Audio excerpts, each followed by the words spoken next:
محرم آ گیا، غم حسین 10 دن وقف کر دیے، سبحان اللہ۔ ان سے بڑا کوئی نواز رسول کا عاشق ہے ہی نہیں، ان سے بڑا جنتی ہے ہی نہیں، بس مسلمان اس پہ خوش ہیں۔ میں نے کہا نا، آج مسلمان صرف یہ چاہتا ہے کہ دین میری خواہش کے مطابق ہو، میں دین کی خواہش کے مطابق نہ بنوں۔ دین جو ہے، شکر کرو اللہ پاک نے قرآن کی حفاظت کا ذمہ دار اپنا لیا، وگرنہ یہ تو آج تورات انجیل کی طرح بدل کے رکھ دیتے، آئے سال اس کے قوانین کے اندر یہ ترمیم کرتے۔ جس طرح آج انجیل ہے نا جی، انجیل، اس کے لیے عیسائیوں نے ایک پادریوں کی تنظیم مقرر کر کے رکھی ہوئی ہے کہ آئے سال وہ اس کے اندر ترمیم کرتے ہیں اور عیسائیوں کو سبق دیتے ہیں کہ انجیل کے اندر اب یہ اضافہ ہوا ہے۔ تورات والوں نے بھی آج اسی طرح تنظیمیں مقرر کر، لیکن قرآن کے لیے تنظیم مقرر نہیں ہے، اس لیے کہ اس کی حفاظت کا ذمہ دار کون ہے؟ اللہ ہے، وگرنہ ان ظالموں نے اس کے اندر بھی کسر نہیں چھوڑنی تھی۔ اور شکر کرو آج یہ سچا قرآن تمہارے سامنے ہے، تمہیں سچی تبلیغ کر رہا ہے، تمہیں سچا رستہ دکھا رہا ہے، اور شکر کرو سچا قرآن پڑھ رہے ہو تو شکر کرو تم واقعتاً سچے مسلمان ہو۔ سمجھ آ گئی ہے؟ منافقت کا رستہ بتا رہا ہے قرآن، کفر کا رستہ بتا رہا ہے، شرک کا رستہ بتا رہا ہے قرآن پاک، اور قرآن تمہیں ساتھ یہ بھی آگاہی دے رہا ہے کہ بچ جاؤ اس رستے سے، منافقت کے رستے پر نہ چلنا، نہ چلنا، مارے جاؤ گے، تباہ و برباد ہو جاؤ گے، خاسر و ذلیل ہو جاؤ گے۔ قرآن تمہیں سچائی کا رستہ بتا رہا ہے۔ اور سچی بات بتاؤں، قرآن نے جہاں سچائی کا رستہ بتایا ہے اس کی تبلیغ بہت کم کی ہے، برائی کے رستے کو قرآن نے واضح کر کے آخر میں قرآن بتاتا ہے اس رستے سے بچ جانا۔ آپ دیکھو قرآن پاک میں اللہ پاک نے ایک توحید اپنی بیان کی ہے اور دوسری طرف شرک کی تردید کی ہے۔ آپ دیکھو قرآن پاک سب سے زیادہ نیکی کا حکم کرتا ہے یا برائی سے بچنے کا حکم دیتا ہے؟ بولو، دائیں والے نہیں بولے۔ برائی سے بچنے کا قرآن حکم دے رہا ہے، ٹھیک ہے، نیکی کا حکم قرآن بہت کم دیتا ہے، اسی طرح ہے جی، بہت کم دے رہا ہے۔ سب سے زیادہ آپ کو قرآن میں یہی ملے گا، اللہ کہتے ہیں گناہ سے بچو، گناہ سے بچو، ایسے ہی ہے جی، سب سے زیادہ قرآن اسی پہ زور دے رہا ہے۔ تو پھر مان لو آج امر بالمعروف سے زیادہ نہی عن المنکر کی ضرورت ہے، آج نیکی کا حکم کرنے سے زیادہ لوگوں کو گناہوں سے بچانا ضروری ہے۔ اگر تم امر بالمعروف ہی جاری رکھو گے آج کے دور کے اندر ہی تو لوگ کہیں گے ہم سے، پھر ہم کو مسلمان ہی ہیں، سچے مسلمان، پر تھوڑا بہت ہمارے اندر فرق ہے۔ جب تم بتاؤ گے نہیں عن المنکر کہ بابا یہ بھی گناہ ہے، یہ بھی گناہ ہے، یہ بھی گناہ ہے، یہ بھی گناہ، ناراض ہوتے ہو جائیں، نکلتا ہے کوئی نکل جائے، دفع ہوتا ہو جائے، کوئی نہیں، قرآن کو پیٹ پھیر کے جائے گا، تمہیں تو پیٹ پھیر کر نہیں جائے گا نا۔ اللہ کے رسول صلی اللہ علیہ وسلم 40 سال مکے والوں کے اندر رہے، محبتیں ملی، لوگ آپ کے قدموں میں پھول بچھاتے تھے، لوگ آپ کو صادق کہتے تھے، سچا کہتے تھے، امین کہتے تھے، اپنے فیصلوں میں جج بنایا کرتے تھے، عدالتوں کے اندر آپ کو سرپنچ لے کر کے بنا کے لے کے جایا کرتے تھے، لیکن جب 40 سال کی عمر میں نبوت ملی، اصل مسئلہ بیان کیا، سب دشمن ہو گئے۔ لیکن وہ دشمن آپ صلی اللہ علیہ وسلم کے نہیں ہوئے، آپ کے زبان مقدس سے جو مسئلہ نکل رہا تھا اس مسئلے کی وجہ سے آپ کے دشمن بنے ہیں۔ تو بابا آج ممبر کے اوپر بیٹھ کے یہ نہ سوچو کہ رزق بند ہو جائے گا، نمازی ناراض ہو جائیں گے، مقتدی ناراض ہو جائیں گے، کوئی فکر نہیں ہے۔ رزق جو دینے والی ذات ہے وہ اللہ کی ہے، اور قبر کی رات متعین ہے، گولی مار دے گا کوئی، پھانسی کے اوپر لٹکا دے گا کوئی نہیں، رات قبر کی ہر کسی کے لیے متعین ہے، کوئی دفع ہوتا ہے ہو جائے، قرآن کو پیٹ کر کے جائے گا، نبی کی سنت کو پیٹ کر کے جائے گا، باقی اس کا اللہ کے ساتھ معاملہ ہے۔ ہمارا کام ہے قرآن جو بیان کرتا جائے گا ہم اس کو بیان کرتے جائیں گے، اس سے نہیں روک سکتا کوئی ہمیں۔ بات سمجھ میں آ گئی ہے؟ ہاں، ماتھوں کے اوپر بڑی تیوریاں آتی ہے جب قرآن نکھیڑے کرتا ہے نا، قرآن نکھیڑے کرتا ہے، تیوریاں چڑھتی ہیں کہ یہ کیا ہو رہا ہے بیان۔ ہمیں تو مولویوں نے اور کچھ سمجھایا تھا، یہ مولوی کوئی نیا ہی پیدا ہو گیا ہے، سمجھ آ گئی ہے؟ ہاں، وہ اس وجہ سے کہ آپ نے پوری زندگی دیکھا ہی گرین لائٹ کو ہے، کبھی آپ نے ریڈ لائٹ کو دیکھا ہی نہیں ہے۔ آپ نے پوری زندگی جو اپنے دماغ کو سرنج لگوایا ہے وہ گرین، ریڈ سرنج آپ کو لگانے والوں کو ملا نہیں ہے، ہم دیتے ہیں ریڈ سرنج۔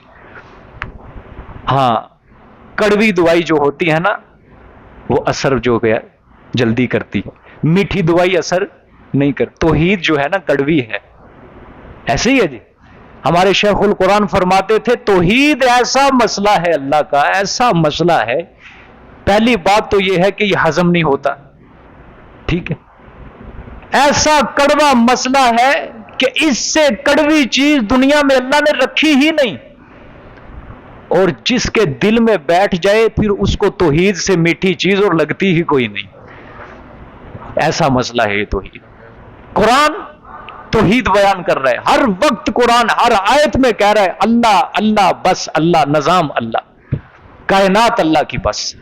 تو جس کے دل میں یہ مسئلہ بیٹھ جائے کہ سب کچھ ہے یہ اللہ کا، سب کچھ کرنے والا اللہ کا، سب کچھ نظام اگر چلے گا زمین پہ اللہ کا، چاہے مسلمان اس قرآن کے خلاف ہے، چاہے یہودی خلاف، عیسائی خلاف، سب ختم، سب ختم، سب کافر ہیں جو اس قرآن کے منکر بن رہے ہیں، جو بھی ہو، لیکن سچے اگر تھوڑے ہی ہوں وہ اللہ کو قابل قبول ہے۔ کل جمعے کے اندر میں نے کیا کہا تھا؟ برادران یوسف نے کیا دلیل دی تھی کہ ہم زیادہ ہیں، ہم 10 ہیں اور یوسف 1 ہے، تو باپ کو محبت کس سے کرنی چاہیے؟ ہم سے زیادہ کرنی چاہیے، ہم تعداد کے اندر زیادہ۔ لیکن اللہ نے فرمایا کہ اے برادران یوسف، ہمیں تعداد نہیں چاہیے، اگرچہ تمہاری تعداد زیادہ ہے لیکن تمہارے پاس معیار نہیں ہے۔ ہمارا یوسف تعداد کے اندر اگرچہ 1 ہے لیکن معیار اس کا بہت اونچا ہے، اس لیے ہمارے دربار میں وہی قابل قبول ہے۔ سمجھ آ رہی ہے کہ نہیں آ رہی؟ ہاں آگے دیکھیں، یرسل السماء علیکم مدرارا ویمددکم باموال وبنین ویجعل لکم جنات ویجعل لکم انہارا۔ اب یہ حضرت دنیا کی لالچ دے رہے ہیں، ٹھیک ہے؟ اللہ نے فرمایا، ہاں حضرت نے نوح علیہ السلام نے فرمایا قوم کو اتارے گا، کیا کرے گا؟ اتارے گا، برسائے گا، چھوڑے گا آسمان کو، علیکم اوپر تمہارے، مدرارا بہت برسنے والا، ٹھیک ہے؟ آگے وَيُمْدِدْكُمْ بِأَمْوَالٍ وَبَنِينَ وَيَجْعَلْ لَكُمْ جَنَّاتٍ، اور امداد کرے گا تمہاری مالوں اور بیٹوں کے ساتھ، ٹھیک ہے؟ ہاں وَيَجْعَلْ لَكُمْ جَنَّاتٍ، اور بنا دے گا واسطے تمہارے باغات، وَيَجْعَلْ لَكُمْ أَنْهَارًا، اور بنا دے گا واسطے تمہارے نہریں۔ جس طرح ہم نہیں کہتے قرآن پڑھو اللہ دولت دے گا، کاروبار چلائے گا، برکت دے گا، سمجھ آ گئی ہے؟ اسی طرح حضرت نے بھی یہ حربہ اپنایا۔ پہلے کیا کہا؟ اللہ گناہ مٹائے، اللہ گناہ مٹائے گا، بخش دے گا۔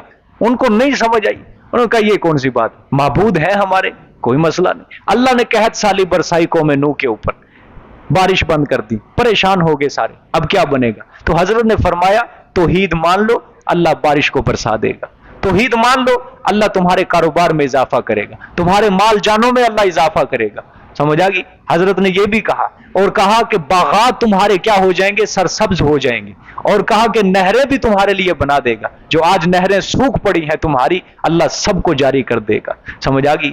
لیکن وہ پھر بھی نہیں مانے، نہیں مانے۔ میں نے کہا نا جب قسمت بری ہو انسان کی تو پھر اسی طرح مت ماری جاتی ہے نا۔ کیا خیال ہے؟ ہدایت جو ہے کس کے اختیار میں ہے؟ بولو سارے، ہاں چاہے پیغمبر بھی کسی کو ہدایت دینے پہ راضی ہو جائے، پوری زندگی لگا رہے، اللہ نہ چاہے تو پیغمبر بھی اس بندے کو ہدایت نہیں دے سکتا۔ حضرت ابراہیم علیہ السلام پیغمبر ہے، اپنے باپ کو ہدایت دے سکے؟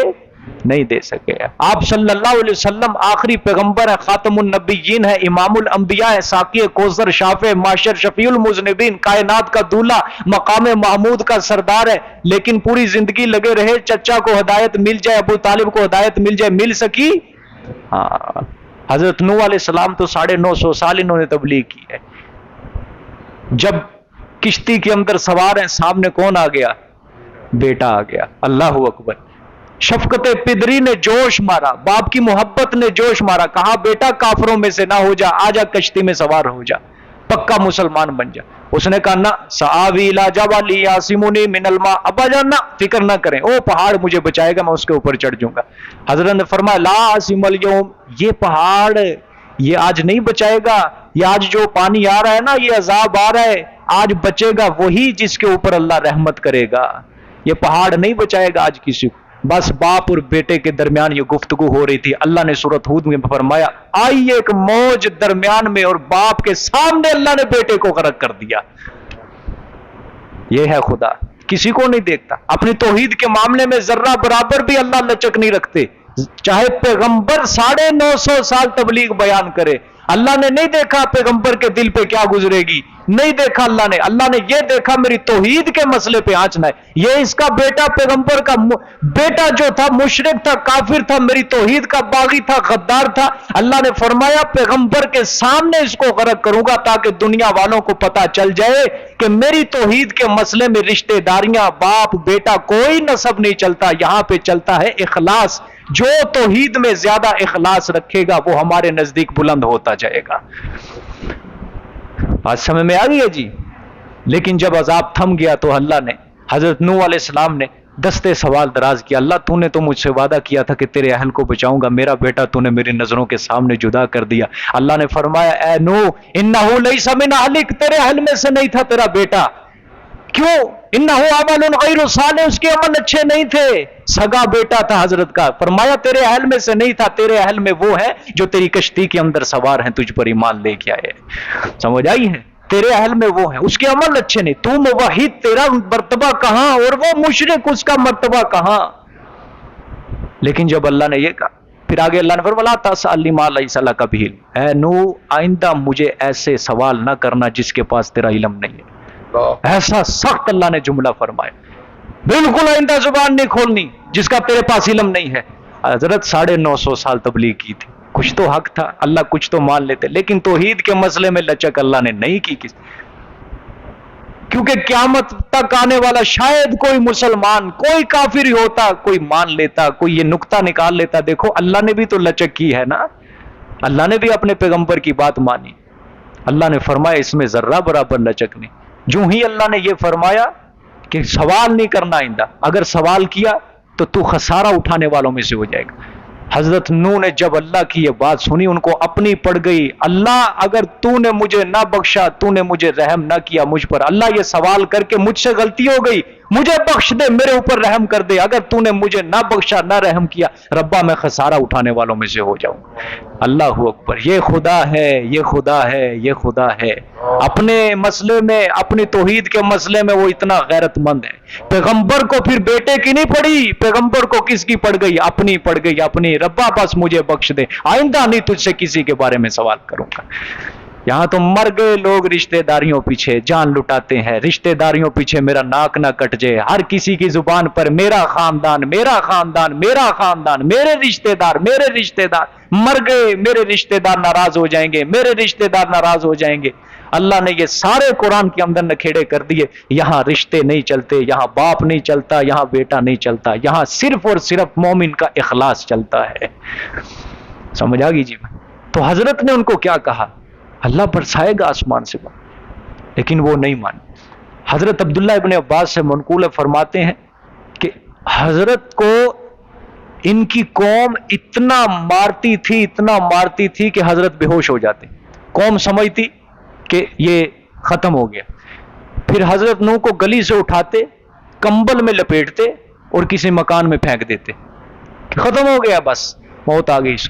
حضرت کو پھر تھوڑی دیر بعد ہوش آتا، اٹھ کے جاتے، کمبل سے ہٹاتے اپنا، پھر جا کے سنے بازار جا کے پھر لا الہ الا اللہ کی صدائیں بلند ہو گئی، پھر لا الہ الا اللہ کی صدائیں بلند۔ اسی طرح ایک روایت کے اندر آتا ہے کہ ان کی قوم بعض اوقات ان کا گلا پکڑ کے گھونٹتی، ایسے دبا کے پھر ان کو بے ہوش کر دیتی، اور جب حضرت کو گلی میں پڑے پڑے ہوش آتا اللہ سے دعا کرتے، رب اغفر لقومی، اے اللہ میری قوم کو بخش دے۔ لا تعلمون، یہ جانتے نہیں ہیں، اصل میں ان کو پتہ نہیں ہے، یہ جاہل ہیں، تیرے نبی کی عظمت کو جانتے نہیں، تیری توحید والے مسئلے کو جانتے نہیں۔ اور ایک روایت کے اندر آتا ہے 950 سال میں سے کوئی دن ایسا نہیں گزرا کہ حضرت نوح کی قوم نے حضرت کے اوپر پتھر نہ برسایا ہو، پتھر نہ برسایا۔ میں نے کہا نا یہ دین آسان نہیں ہے، یہ دین مسلمان اس کی نہ قدری کر رہا ہے نہ شکری کر رہا ہے، باز آ جائے مسلمان۔ اتنی قربانیاں اور اتنی شہادتوں کے بعد اللہ نے یہ دین ہمیں دیا، اور جس کتاب کی ذمہ داری اللہ نے خود اٹھائی قیامت تک، اس کی بھی مسلمان قدر نہیں، اس کو سمجھنے کے لیے تیار نہیں۔ پھر ایسے لوگوں کے اوپر خدا کی طرف سے رحمت نہیں برسے گی، ایسے لوگوں کے اوپر خدا کی طرف سے مصیبتوں کے پتھر برسائے جائیں گے۔ پچھلے عذاب تھے، عذاب آتا تھا قوم ہی ختم، اب تو عذاب کو بھی لوگ ڈگتے ہیں۔ اب تو لوگوں نے ہاتھ اٹھا لیے، ربا کب سیلاب آئے گا، اٹھا لیے ہاتھ کب سونامی آئے گی، اٹھا لیے لوگوں نے ہاتھ اپنے اللہ کے دربار میں، ربا کب پتھر برسائے گا، لیکن وہ چیز اب نہیں ہوگی، اب نہیں ہوگی۔ اب کڑتے کڑتے موت تک انسان پہنچے گا، دعا بھی کرے گا ربا مر جاؤں، میں مر جاؤں، موت دے دے، لیکن موت نہیں آئے گی۔ وجوہات کیا ہے؟ ایسے عظیم الشان کتاب اور دین اور تعلیمات رسول اور رسول صلی اللہ علیہ وسلم کی بے قدری کر لی ہم نے، دغا بازی کی ہے، وفاداری کا ہم نے ہاتھ نہیں آگے بڑھایا۔ اللہ وفاداری کا ہاتھ بڑھانے کے لیے آج بھی تیار ہے، لیکن ہم نہیں تیار ہو رہے۔ بس جی، باقی انشاءاللہ کل بیان ہوگا۔ جزاک اللہ۔ انشاءاللہ کل سورت بھی ختم کریں گے۔